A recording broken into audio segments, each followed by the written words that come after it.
qu'on est libre, qu'on peut s'envoler, qu'on me délivre. Je sens que je vais étouffer dans ce mini world, ce mini world, ce mini world, j'ai l'impression de courir au ralenti dans ce mini world, ce mini world,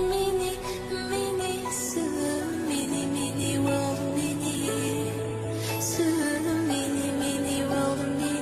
world, je rêve encore qu'on chante la même mélodie, je ne les comprends pas. В поредния трагичен епизод от нашия общ сън, много от нас се чудят как може това да е реално. Както в магьосника от Оз, торнадо вдига къщичката на малката Дороти, която въпреки страха ляга и заспива дълбоко, оставяйки се вятъра да я отнесе към неизвестното. Това обаче не е приказка, защото нито имаме вълшебна страна, нито добър магьосник, който да ни спаси. Останаха ни само вещицата от изтока и вещицата от запада. Каква е тази демокрация, която обърка света до толкова, че след като беше наложена с войни, разпали конфликти, които погубват всичко, в което вярвахме?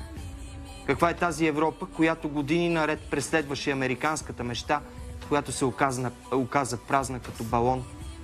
Какъв е този западен свят, който не спира да продава оръжие, което подхранва десетките малки и големи смъртоносни конфликти в държавите, чието граници бяха начертани от същите тези европейски сили преди по-малко от 100 години?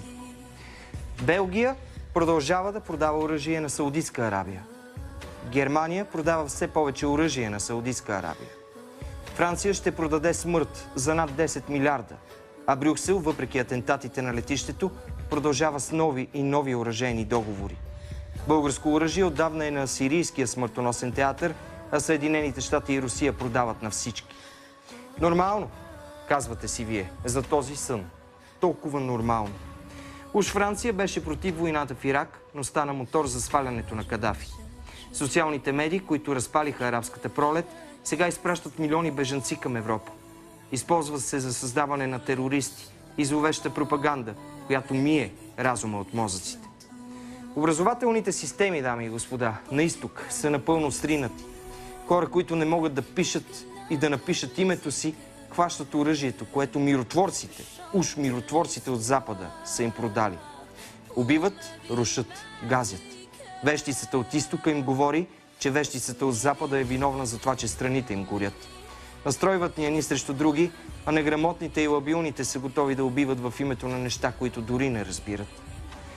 Плашилото все още няма сърце, но образът му е универсален. Не може и не може да разбере кое е добро и кое е лошо. Живеем със странното чувство, че демокрацията все повече се доближава до диктатурата. Историята затваря още един цикъл, така както са се разпадали империи, отивали са си монархии. Тоталитарни ли ще са отново режимите на бъдещето? Чуйте децата си. На кого се възхищават? За какво говорят? Кое и как надхвърля прага им на търпимост, толерантност, справедливост?